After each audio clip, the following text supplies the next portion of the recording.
Wissen ist Macht. Und das stimmt halt eben nur halb.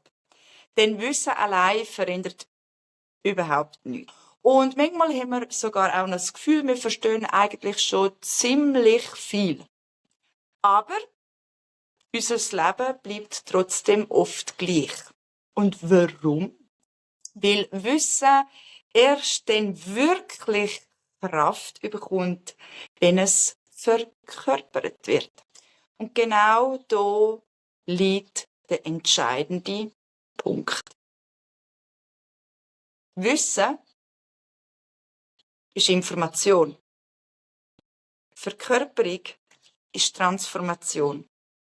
Verkörperung bedeutet, dass Wissen eben nicht nur da oben im Kopf bleibt, sondern dass es anfängt, sich in deinem Leben zu zeigen.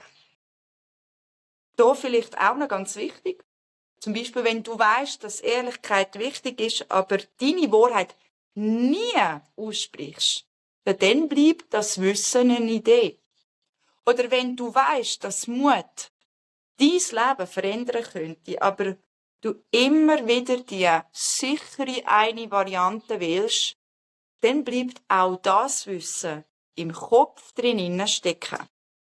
Vielleicht ist genau hier nicht die wichtigste Frage, was weiß ich, sondern was davon lebe ich wirklich von dem Wissen, das ich habe.